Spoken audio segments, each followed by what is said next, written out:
And we are grateful and thankful to Allah that we have been guided to have access to the authentic teachings of Ahlul Sunnati wal Jama'ah with the connected chains, the authentic and connected chains through our Shaykh, Al-Shaykh Abdullah ibn Muhammad al-Harari, and also other Shaykhs too, but mostly through Shaykh Abdullah rahimahullah.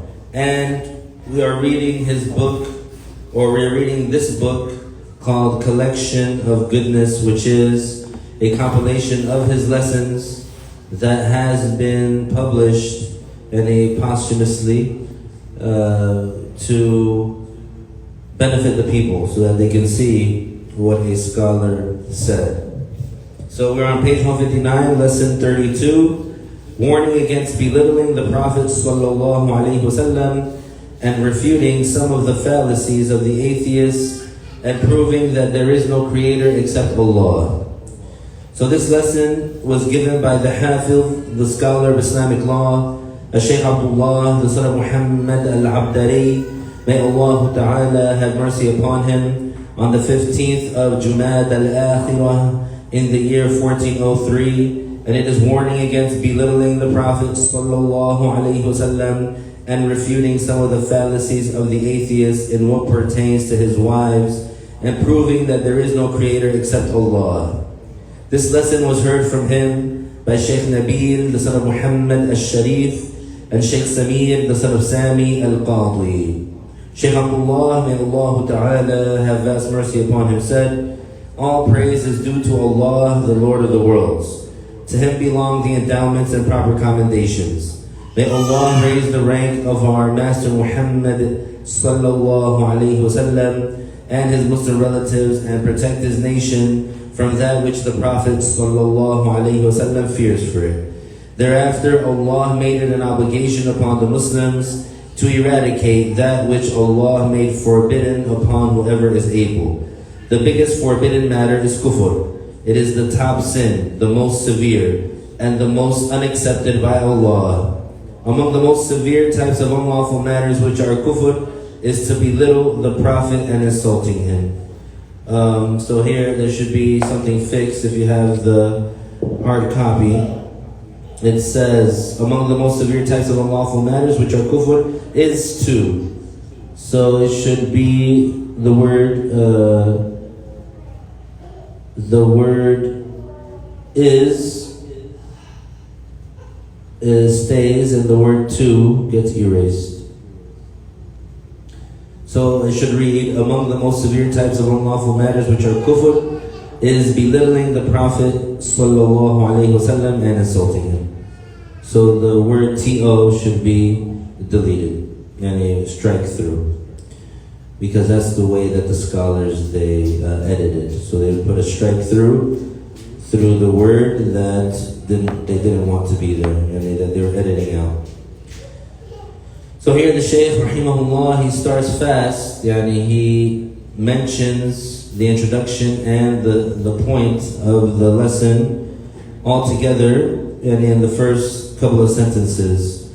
The first thing is this basic known concept in Islam, that Allah Ta'ala made it an obligation on every accountable person to eradicate what is forbidden, to eradicate the haram, to eradicate the unlawful, to eradicate sin, to eradicate evil. And of course, as you know, that has to be through ability. So if the person, they are able to stop the evil with their hand, then they're obligated. If they're not able, and they're able to stop the evil with their tongue, speaking out against it, through persuasion, through convincing, through presenting the evidence, through having a conversation, then they're obligated to do that.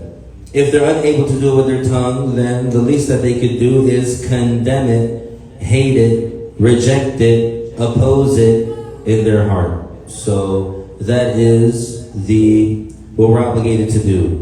So this is a fundamental aspect of Islam. It is something known in Islam. And it is not like how some people, they would like it to be, where they want those who do evil to be left alone. So they want to promote an attitude of, you can do whatever you want, nobody can tell you what to do, nobody can stop you from what you like. If you like to, do such and such morally deviant matter, then no one can come and scold you, no one can come and reprimand you, no one can come and stop you. And we say, of course, that is illogical and absurd, because you cannot let evil thrive, right? Unless the person that wants evil to thrive and the person that sides with evil, then they themselves are evil. So yeah, there are proponents of evil, there are agents of evil, there are supporters of evil, there's lovers of evil. Yes, that's the case. We don't deny that there's people that like evil, but the fact that they like evil doesn't make evil less evil. It just means that they themselves are evil. So you can't use the rhetoric of, oh, that's what they want to do, that's what they like to do, that's what their preference is, that's what their inclination is. Because if someone has an inclination towards evil, then you can't justify them doing it because they're inclined towards it. So this is known. And then he says the next thing, which is very follows logically. The biggest forbidden matter is kufr, disbelief, blasphemy, and anything other than Islam. Anything other than Islam is kufr. Or anything that is outside in the religious context. Any religion other than Islam is kufr. Any creed or belief system other than Islam is kufr. Kufr means disbelief. Kufr means the opposite of belief, the opposite of being Muslim. It is the top sin. Kufr is the biggest sin. It is the most severe. And it is the most unaccepted by Allah. To the extent that the one who dies as an accountable non-Muslim, he will enter hellfire forever. That's the one who will be punished in hellfire forever. So among the most severe types of unlawful matters which are kufr, among the most severe types of kufr is belittling the Prophet ﷺ and insulting him. And who loves to do that? The non-Muslims, the Christians, the atheists, the Jews, the Hindus, the secularists. These people, they love to insult the Prophet ﷺ with their publications or with their media. And for sure they're in no position to insult the Prophet ﷺ. They have no moral ground or position to insult the Prophet ﷺ. Then he said, among the kufr that is of this kind is the insult that some atheists do by their saying that the Prophet ﷺ was a womanizer. Some of those atheists attacked the Prophet's marriage ﷺ to Lady Aisha, may Allah raise her rank, before she was 10 years old. The marriage was consummated with Lady Aisha when she was 9 years old, and this does not contain any dispraise of him in the norm of the Arabs, nor from the revealed laws of the prophets. This is because it is known about the norm of the Arabs of the entire Arabian Peninsula, consummating the marriage when the wife is 9 years old, and there is no shame in that in the Arabian Peninsula, nor is there any harm that comes to her. It has occurred in the Arabian Peninsula that various women gave birth at the age of 10.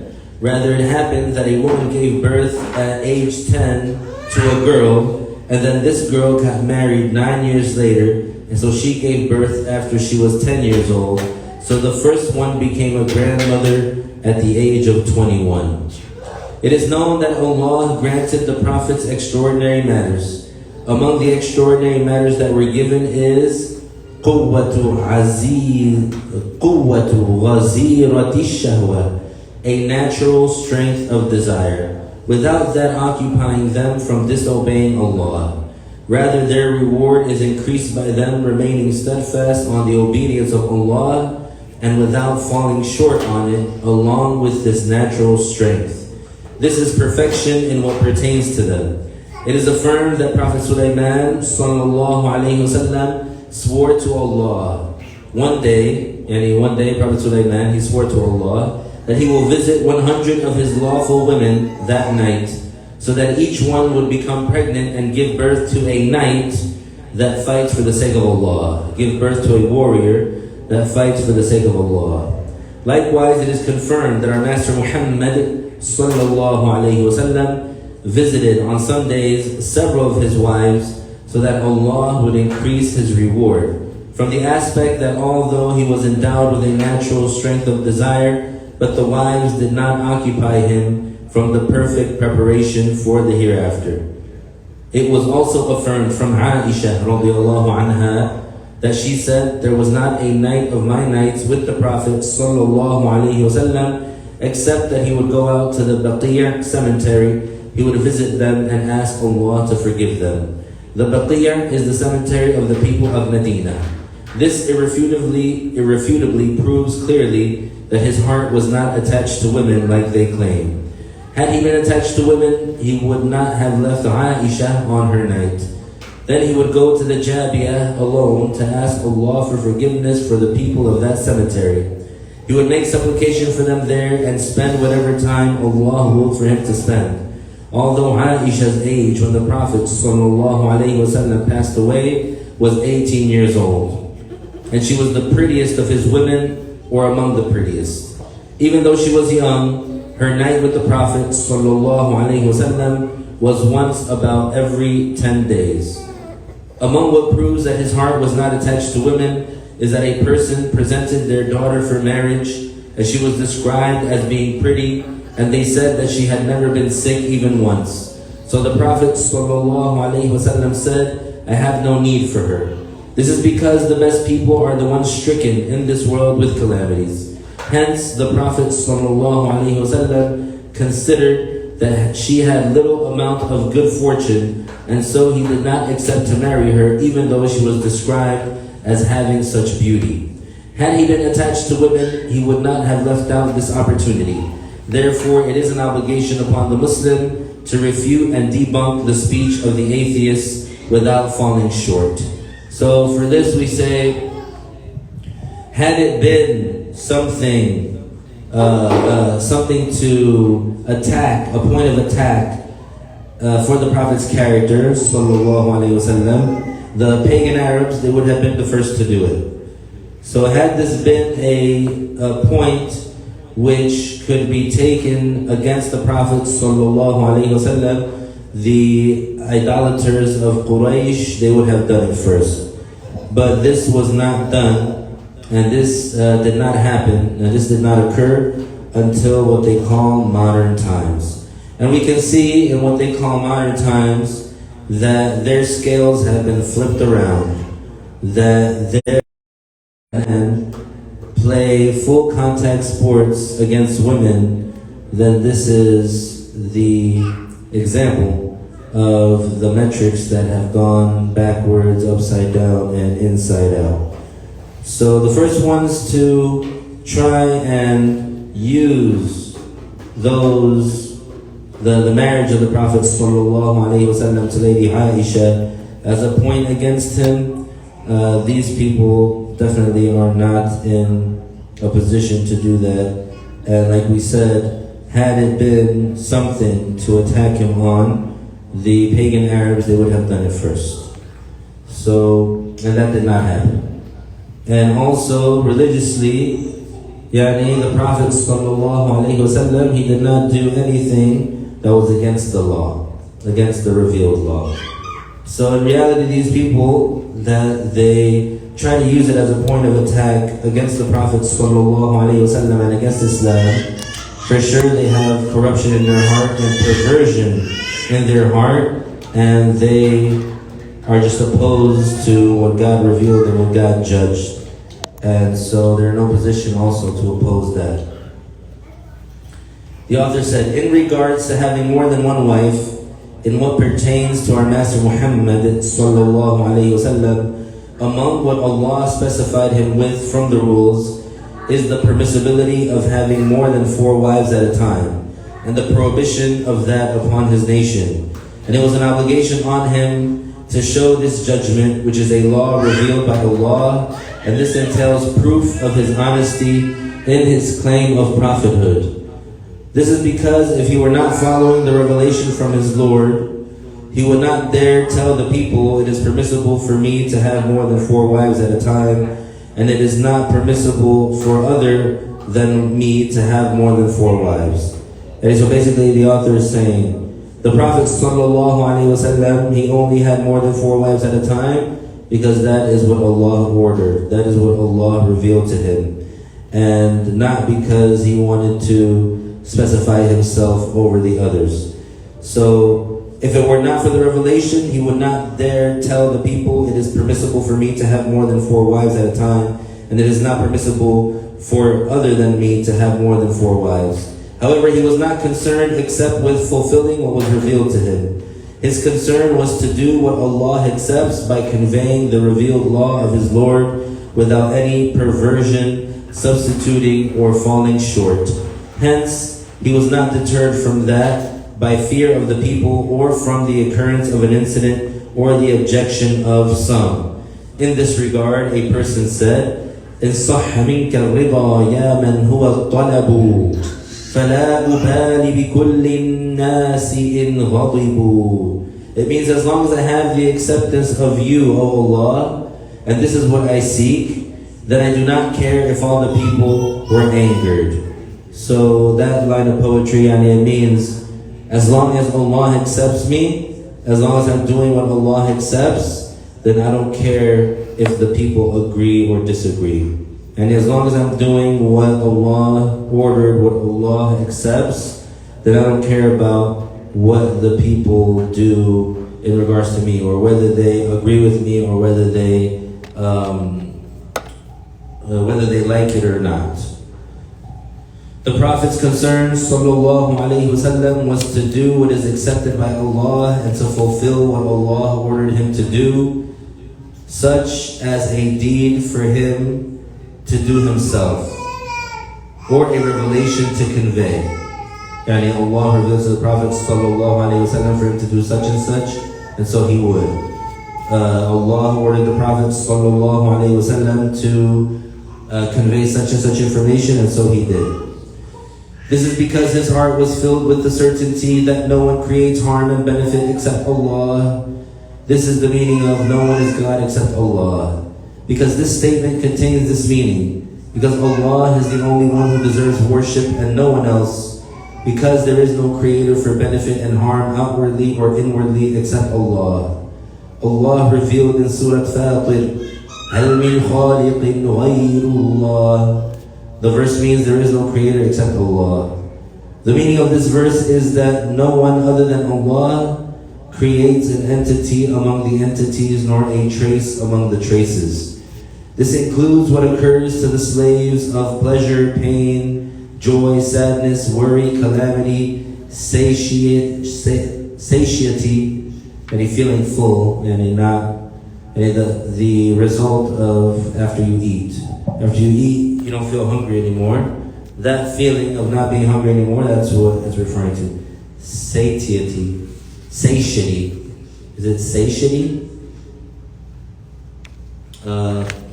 Someone can tell me the proper pronunciation. If it's not satiety or satiety, satiety, could be. A bunch of commas. This includes what occurs of the slaves of pleasure, pain, joy, sadness, worry, calamity, satiety, quench, hunger, thirst, cognizance, understanding, knowledge, a glance, blinking, motion, and stillness. Certainly they only occur by the creating of Allah and not by the creation of someone else. So all types of causes do not create any of their effects. Hence, fire does not create burning. Rather, Allah creates the burning by His will and knowledge when something touches the fire. Ibrahim alayhi salam was thrown in that giant fire and it did not burn him nor his clothes. There is an animal called a samandar that does not get burned by fire, even his hair, although it is like the other animals in terms of its body composition, since he is made from skin, flesh, and blood. The ostrich eats the red-hot ember and enjoys it. Likewise, many Rifa'i, sheikhs, and others entered into burning ovens and they were not burned, nor were their clothes burned. Had the fire been the creator of burning, this would not have happened. Likewise, food does not create the feeling of satiety, health, or strength, because had that been the case, then it would not have occurred for many members of this Muslim nation that they lived many days without food or drink. Rather, it is confirmed that some members of this nation lived 15 nights without any food, and it happened to one of the followers of the companions during the days of Al-Hajjaj. Al-Hajjaj locked him inside a house so that he would die from hunger for 15 days. Then he ordered for him to be taken out, and he found that he was healthy. So he left out executing him. That man was among the righteous Muslims and the implementing scholars who narrated the hadith of the Prophet ﷺ. He was called Abdul Rahman, the son of Abu Nu'am. So here at the end of this class, the Shaykh rahimahullah, he's talking about the fact that Allah Ta'ala is the only creator, and that causes do not create their effects. That the fire does not create burning, that the food does not create satiety, that the water does not create the quenching of the thirst, that the knife doesn't create the cutting, that all of these things are created by Allah. And so he gave some evidence for that. Among the things that prove that Allah Ta'ala is the creator of the causes and their effects is that there's some people who they were thrown into fire and they did not get burned. Among them, Prophet Ibrahim alayhi salam. So this was a miracle for him. When he had defeated Nimrod, he had debated Nimrod and faced him, and Nimrod tried, because Nimrod claimed to be God. He claimed to be, and he forced people to worship him. He would kill people if they did not worship him. And so Prophet Ibrahim alayhi salam was calling him to al-Islam, but he was not accepting. So Nimrod basically tried to debate Prophet Ibrahim alayhi salam. The Prophet Ibrahim alayhi salam, he beat him, he silenced him, he refuted him with rhetoric, yani with the knowledge of kalam, yani with rhetoric, using the evidence, the rational evidence to prove that Nimrod is wrong. So Nimrod was basically saying that he's God. The Prophet Ibrahim alayhi salam was saying he's not God, that only the Creator is God. And so then Nimrod, he said, look, I give life and I give death. And he summoned someone that was sentenced to death, a prisoner that was sentenced to death, and he set him free. And he summoned an innocent man and he sentenced him to death. So he told Prophet Ibrahim alayhi salam, I give life and death. And so then Prophet Ibrahim alayhi salam, he told him, my Lord brings the sun from the east, makes the sun rise from the east. Let's see you make it rise from the west. And so Nimrod was silenced. He could not respond to that because he was not able to see he was not able to bring the sun from the east, bring the sun from the west as opposed to the east. So that's what happened to Prophet Ibrahim. After that, Prophet Ibrahim alayhi salam, he was, and Nimrod wanted to kill him, so he made a giant fire that it took him like 3 days for him to get it going, and from how big the fire was, and they couldn't get close enough to throw Prophet Ibrahim alayhi salam inside of the fire, so they had to build a catapult. And it is said that such a tool had not existed yet. And it's mentioned that one of the Babylonians, that the shaitan came to him and appeared to him and showed him how to build a catapult. And so that's how the first catapult was built. It's mentioned about that person that afterwards the earth swallowed him up, that he was swallowed up. And Allah Ta'ala made him get swallowed up by the earth because of that really horrible invention. Or because of the fact that he invented that, and he tried to use it, or so that he can use it against Prophet Ibrahim alayhi salam. So then they got Prophet Ibrahim alayhi salam and they put him in the catapult, they tied his hands, and then they catapulted him inside. As he was flying through the air, Angel Jibreel came to Prophet Ibrahim alayhi salam and asked him if he needs anything. And so Prophet Ibrahim, he gave the famous response that he doesn't need anything from Angel Jibreel, rather he only needs Allah. He said, Hasbi Allah wa ni'mal wakeel. And so when Prophet Ibrahim alayhi salam entered the fire, nothing happened to him. He wasn't burned, his clothes wasn't burned, his skin wasn't burned. Only the rope that was tying his hands together was burned. So had the fire been the creator of its effect, had the fire been the creator of burning, then Prophet Ibrahim would have been burned, but he wasn't burned.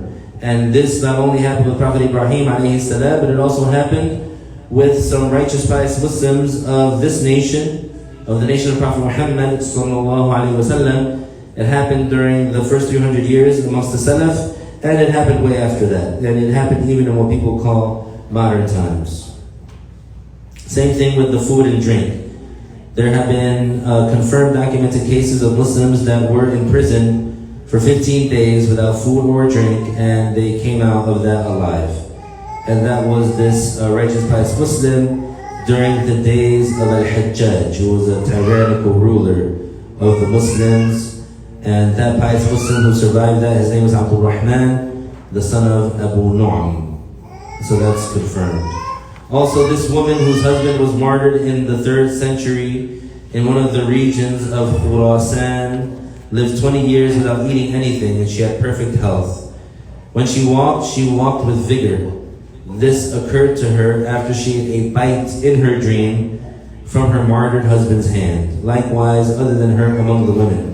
It happened in our time that a man in the region of Al-Jazira in Syria remained 14 years without eating night or day, and he used to travel through the land with vigor. So the people tested him and verified that to be correct. So the story with the woman, her name was Rahma, and this woman, basically, she was from among the Muslims of Khurasan, and she was living in a place that was bordering the land of a tyrannical non-Muslim ruler. And so that tyrannical non-Muslim, he was an enemy of the Muslims, he hated the Muslims, and so he would attack that town from time to time. But so that the Muslims would ward off his harm, the Muslim ruler in that area, he used to give him gifts and give him money or to keep him away from the Muslims. But then one year he decided to attack anyway, and so when he attacked, the men of that town, they took up arms and they tried to defend that village until the reinforcements came, because they lit the fires, or they sent a messenger so that he can get help from the Muslim ruler, from the governor of that area.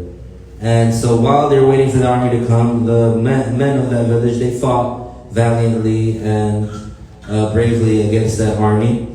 And they were holding them off, but then that army began to retreat as a tactic and as a strategy. Those young Muslims, those Muslim men who took up arms, they followed them out. Then that army turned around because it was just a ploy.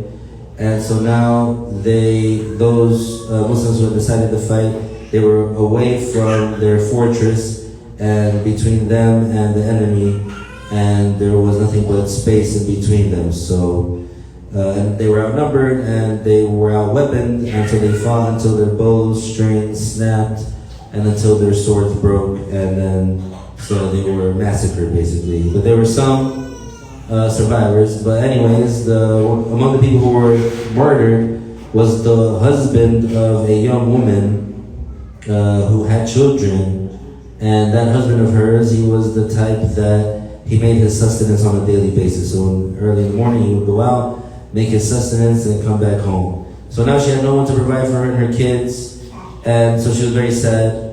But then as soon as Maghrib came in, she rushed to go to the prayer, because that is the habit of the righteous people, the righteous Muslims, that when they face hardship and calamity, they turn to the obedience of Allah. They do not turn to sin, as many people do nowadays when they face some hardship or difficulty, or something goes wrong in their life, they turn to sin, either drugs or leaving out obligations or fornication or things like that. They turn to sins to try and cope, which is obviously more destructive and digging themselves into a bigger hole. But so then what happened is, while she was praying Maghrib, she fell asleep while she was in sujood, and then she saw in the dream that she saw her husband eating something that looked like bread, and then her husband gave her a bite of it to eat, and she ate it. And then when she woke up, she never had to eat or drink ever again. And her story was well known, well documented. So, and Allah Ta'ala knows best. Now moving on to lesson 33, tyranny and severing the ties of kinship. This lesson was given by the Hafiz, the scholar of Islamic law, Shaykh Abdullah, the son of Muhammad al-Abdari. May Allah have mercy upon him. It is about clarifying tyranny, severing the ties of kinship, and their repercussions. This lesson was heard from him by Shaykh Jameel, the son of Muhammad Halim, Shaykh Muhammad, the son of Mustafa al-Bakri, Shaykh Abdul Razzaq, the son of Muhammad al-Sharif, Shaykh Samir, the son of Sami al-Qadi, and Shaykh Nabil, the son of Muhammad al-Sharif. Shaykh Abdullah, may Allah have vast mercy upon him, said, "All praise is due to Allah, the Lord of the worlds. To him belong the endowments and proper commendations. May Allah raise the rank of our Master Muhammad sallallahu alayhi wasallam and his Muslim relatives, and protect his nation from that which the Prophet sallallahu alayhi wasallam fears for it." Thereafter we have been made to narrate with the connected authentic chain in the Musnad of Imam Ahmad from the hadith of Abu Bakr Nufay', the son of Al-Harith. May Allah Ta'ala raise his rank, that the Prophet sallallahu alayhi wasallam said, "ما من ذنب أجدر بأن يعجل الله عقوبة صاحبه في الدنيا مع ما له في الآخرة من البغي وقطيعة الرحم." It means there is no sin which is more deserving of having the punishment of its committer advance to this life along with what he will encounter in the hereafter than tyranny and severing the ties of kinship. This means that the sins that are most deserving of having their punishment advance to this world from its committer, along with the torture which is delayed for its committer to the hereafter, are two sins. One of them is tyranny, and the second one is severing the ties of kinship. So the tyrant and the one who severs the ties with his kin, these are more deserving of having their torture be advanced to this life by Allah, along with the torture that is delayed for them to the hereafter. That is, these two sins are more deserving of having the torture for their committer be advanced to this world. As for tyranny, it is defined as doing injustice to people. Doing injustice to people is either because of power and ruling, like if the man was a ruler and he was tyrannical to the slaves of Allah and was unjust to them, or because of wealth, because some wealthy people, they rely on their wealth to do injustice to people. So one of them would say, "I am going to do such and such to so-and-so, and I am going to let certain people do harm to him." Such a person is a tyrant relying on money, and the first is a tyrant relying on power, force, and rulership. Allah Ta'ala advances the torture of the tyrant in this world other than the torture that is waiting for him in the hereafter. Therefore beware of tyranny, because certainly its consequence is dire in this world, and in the hereafter the consequences are even more severe. Likewise, severing the ties of kinship. The one who severs ties with his kin, that is, he turns his backs on them, or he turns his back on them, so you should change it. It shouldn't be with an S at the end.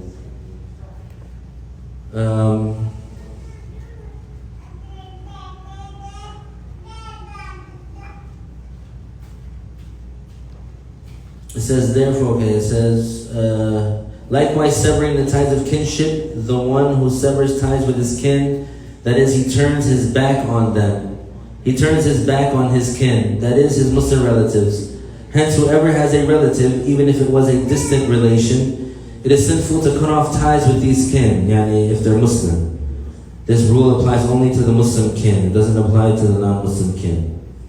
Not saying that you shouldn't, let's say, help them if you can, or visit them whenever you can, or speak to them, follow up with them, ask about them.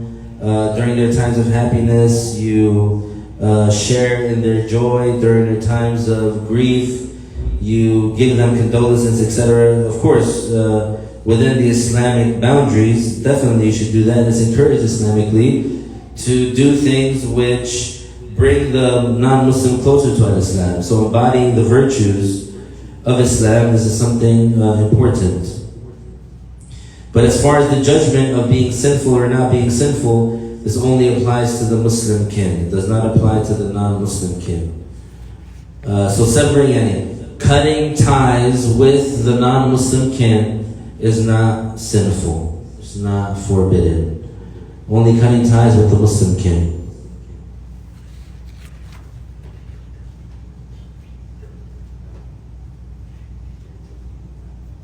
Hence, the one who severs the ties with his kin deserves the severe torture of Allah in the hereafter, and there is torture that is advanced for its committer to this life. Yani, there are certain things that would happen to the person who commits that sin to him in this life. Yani, that's part of his punishment.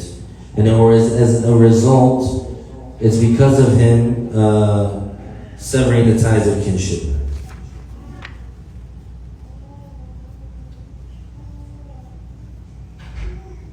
Also, it says, hence the one who severs the ties with his kin deserves the severe torture of Allah in the hereafter, and there is torture that is advanced for its committer to this life also. I don't think there should be a comma there, so you should remove that comma. The severing of the ties is of different kinds. Among them is to not visit the kin and to act as if he is non-existent, as if he is already dead, not to visit him, not to send him salutations, not to write a letter that contains salutations. Rather, he acts as if he is dead. He does not even acknowledge his existence. This is a person who severs the ties of kinship. The other kind is the one who harms his relatives by insulting, hitting, or the like. Such a person is called qati'ur rahim, one who severs the ties of kinship. So the one who insults his kin and hits them and harms them, this one is severing the ties of kinship.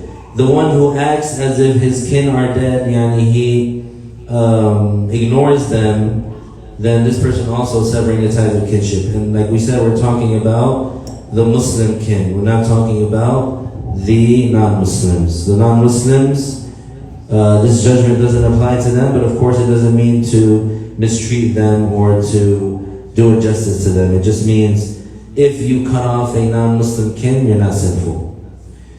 Every relative to the person is called his kin.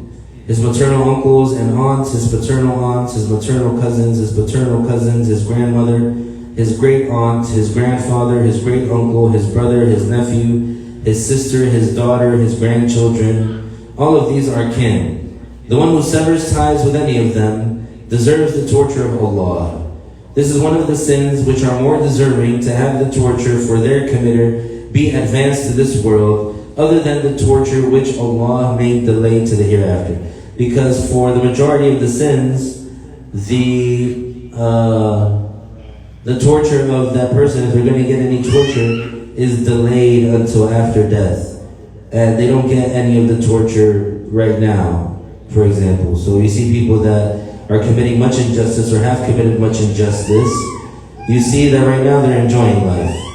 They're not getting the punishment that they deserve. So that's being delayed for after death. After they die, then that's when they get the punishment that they deserve.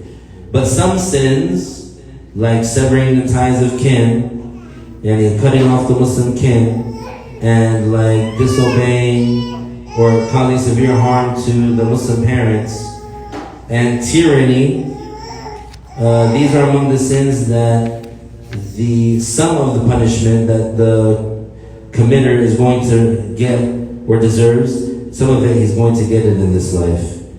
And that's besides the punishment that he's going to get in the hereafter. That means he's not being cleansed by that punishment that he gets here. It says,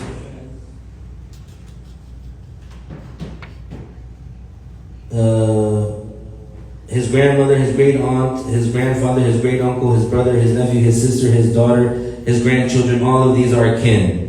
And if they're Muslim, then he has to keep ties with them. He's obligated. The one who severs ties with any of them deserves the torture of Allah.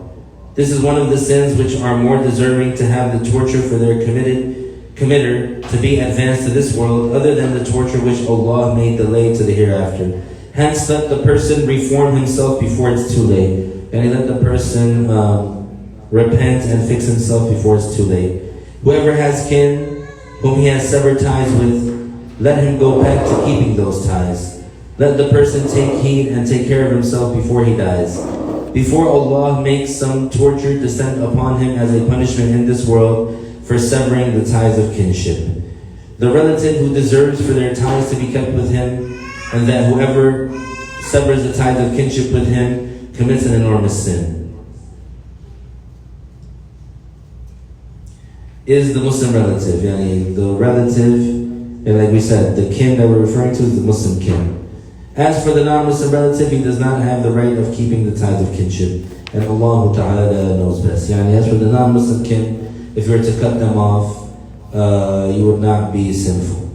Any questions about that before moving on, at least starting with the next lesson, lesson 34. We might not finish the whole thing because it seems like it's a long one. This other one was a shorter one, yeah. And we won't finish that one. But we can start it. There's still some time. Let's see, any questions here? No. طيب. Lesson 34. The Ash'ariyya and Maturidiyya are on the creed of the Salaf. This lesson was given by the Hafiz, the scholar of Islamic law, Shaykh Abdullah, the son of Muhammad al-Abdari. May Allah Ta'ala have mercy upon him, in Beirut. It talks about the creed of the Salaf before initiating some of the seekers into the Sufi order. This lesson was heard from him by Shaykh Jamil, the son of Muhammad Halim, Shaykh Muhammad, the son of Mustafa al-Bakri, Shaykh Abdul Razzaq, the son of Muhammad al-Sharif, Shaykh Samir, the son of Sami al-Qadri, and Shaykh Nabil, the son of Muhammad al-Sharif. MashaAllah. May Allah have mercy upon those of them who have passed away, and may Allah Ta'ala protect those of them who are still with us. Shaykh Abdullah, may Allah Ta'ala have vast mercy upon him, said, all praise is due to Allah, the Lord of the worlds. To him belong the endowments of proper commendations. May Allah raise the rank of our Master Muhammad Sallallahu Alaihi Wasallam and his Muslim relatives, and protect his nation from that which the Prophet Sallallahu Alaihi Wasallam fears for it. Thereafter, our Prophet Sallallahu Alaihi Wasallam advised his nation to honor the companions, followers of the companions, and followers of the followers, the people of the first 3 centuries. The first century is 100 years, and the second century also, and the third century as well. Those are called the Salaf. Those are better than those who came after them, because lying was not widespread among them as it is widespread now. Lying that entailed lying about the Prophet ﷺ and lying about God was not widespread among the Muslims during their time. The Prophet ﷺ informed that lying will become widespread after that. And the Prophet ﷺ told us that lying, and especially in these matters, would become widespread after his time. Those companions and those followers of the companions and those followers of the followers were followed by Imam Abu al-Hasan al-Ash'ari and Imam Abu Mansur al-Maturidi. These 2 Imams are the Imams of Ahlul Sunnah. And whoever is on their creed, then he is from Ahlul Sunnah. And whoever is on the creed of al-Ash'ari and whoever is on the creed of al-Maturidi, they are on the creed of Ahlul Sunnah. And whoever has the creed of al-Ash'ari, he is from Ahlul Sunnah, from the same group. Whoever has the creed of al-Maturidi, he is from Ahlul Sunnah, he's from the same group. This creed remains until Judgment Day in the nation of our Master Muhammad Sallallahu Alaihi Wasallam, and it does not get cut off even if some Muslims fall short in performing the obligatory actions. But this creed does not get cut off among them. Right now, the Ash'aris and the Maturidis, who are Ahlul Sunnah, are hundreds of millions. As for those who oppose them, that is, they oppose the creed of Ahlul Sunnah, they are a small minority compared to Ahlul Sunnah. And the Wahhabis, for sure, they are a small minority compared to the Ahlul Sunnah. And also the Shia as well. They are also a big, huge minority compared to Ahlul Sunnah. We have been made to narrate from the book of At-Tirmidhi with an authentic chain from the route of the son of Umar, the son of Al-Khattab, may God raise his rank, that he said, the Prophet ﷺ stood among us and said, أوصيكم بأصحابي ثم الذين يلونهم ثم الذين يلونهم. It means I instruct you to follow my companions, then those that come after them, then those who come after them. This means follow them and do not stray from their creed. The majority of the nation of the Prophet ﷺ will never be misguided. Rather, the misguidance in the creed would occur to other than them, but not to the majority. The majority of the nation is Ash'aris and Maturidis today. Indonesia is more than 100 million and they are Ash'aris. They follow Imam Abu al-Hasan al-Ash'ari in the creed. He took the creed from the companions and the followers of the companions, and he made sure it was authentic with the mental and textual proofs, so that it would silence the misguided factions who go against what the companions were on in the creed. Certainly, the Muslim needs the intellectual proof as he needs the textual proof. The mental proof guides to knowing Allah, just as Allah revealed in the verse from Surah Al-Imran, الذين يذكرون الله قياما وقعودا وعلى جنوبهم ويتفكرون في خلق السماوات والأرض. It means those who they mention Allah while standing and while sitting and on their sides, and they reflect upon the creations of the skies and the earth. The result of thinking about the creations is knowing about the perfect power of Allah, the perfect wisdom in His judgments, His perfect knowledge. Because the one who thinks about these creations will say, it is inevitable that there is a creator who created these creations and brought them from non-existence into existence. Because the sound mind does not accept that these creations that we see and that we do not see started to exist without a creator bringing them from non-existence into existence. So, always when you talk against, when you speak, or when you're refuting the atheists, when you're refuting the secularists, you always go back to that. That this universe has a beginning, you have a beginning, the sun has a beginning, the moon has a beginning. And when they say, well, how do you know that the universe has a beginning? You say, because it changes. And that's it, that's all I need to say. Because the change, it means a beginning and an end. Is it cutting off, or is it just the volume is too low? Let's see here. Is it the volume is too low, or it's cutting off? Is it the signal? It's not cutting. Let's see here. We can do this.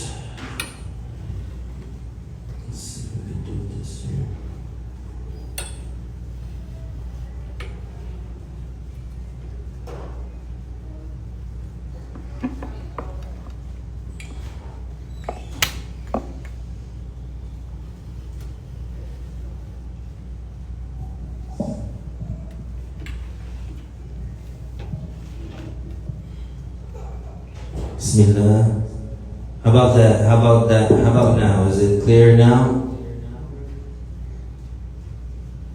Or is it still not clear? Let me see.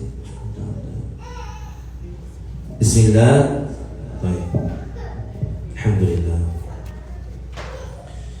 Imam Abu al-Hasan al-Ash'ari confirmed the creeds of Ahlul Sunnah with the strong mental proofs to the extent that he silenced the people of misguidance, those that were during his time among the Khawarij, the Mu'tazila, the Jabriya, and the Mushabbiha. The Mu'tazila and the Jabriya are at two opposite ends, and each of them claim Islam. As for Ahlul Sunnah, they are different from both groups. The school of Ahlul Sunnah is like the milk that comes out pure and delicious for the drinker from in between the digested food and blood. And the school of the misguided people is the opposite of that. Imam Abu al-Hasan al-Ash'ari says about the case pertaining to the creation of the deeds of the slaves, that the slave does not create anything. Rather, he does actions with a created power that Allah created in him, with which the slave is not able to create anything. Rather, it is a cause, and God creates the slave's movements and his stillness, and the results of his thoughts when the slave directs his effort to that. And so that is the correct thing. The correct thing is that when we do something, then Allah Ta'ala is the creator of our actions. We don't create our own actions. Imam Abu al-Hasan al-Ash'ari says the slave does not create anything, and he has two proofs for that. A mental proof and a textual proof. The textual proof is the verse in Surah Fatir, هَلْ مِنْ خَالِقٍ غَيْرُ اللَّهِ. This verse means no one creates other than Allah. And the verse from Surah Al-Zumar, Allahu khaliqu kulli shay. The verse means Allah is the creator of everything. The term thing includes all the creations. We are a thing. Our heartbeats and our movements are included in the word thing, and in the word shay, which was used in the verse, which translates in English to thing. The thing that exists with a beginning, like ourselves and our movements and our stillness, are called things. And Allah, who exists without a beginning and without an end, with His attributes, His knowledge, His will, His sight, and His hearing, is Shay. However, what is meant in this verse by Shay, and there's a typo here as well, there should be an apostrophe after the Y. However, what is meant in this verse by Shay is what began to exist after non-existence. That is, it did not exist and then it existed. As for other than this part, in some parts of the Quran, the word shay, which is often translated as thing, is used with a meaning to include Allah and other than Him among the things that entered into existence. So, in some parts of the Quran, when the word shay is used, it's used with the meaning, including Allah and the creations. Here, like for example in the ayah, وَهُوَ بِكُلِّ شَيْءٍ عَلِيمٍ. Here the term shay has a vaster meaning because it includes God and His attributes. Allah Ta'ala knows His being and knows His attributes and knows the creations that He brought from non-existence into existence. As for the two other groups, they are the Mu'tazila and the Jabriya. The Mu'tazila say that the slave creates all of his voluntary deeds. And they say that the tick creates, and that everything that walks on the earth creates. That is, they say it brings from non-existence to existence. They say that God has the power to create the deeds of the slaves before He gave them the power, and after He gave them the power, He became incapable. They believe about God as the proverb says, I let Him into my home and He took me out of it. This means that they say God gave us a power and we create with it, and after He gave us this power, we became independent with our deeds, we create them, and He became powerless to do that. Imam Abu al-Hasan al-Ash'ari is against them. And of course, because that creed is kufr, and for someone to say that Allah gave the human being the power to create, and then that human being now can create whatever he wants, and Allah is incapable of stopping him or doing anything about it, that is, of course, blasphemy.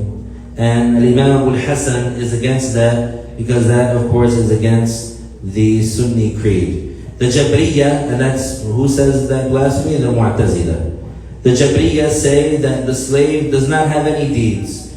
Rather, he is like a feather blowing in the wind. The wind makes it go right and left.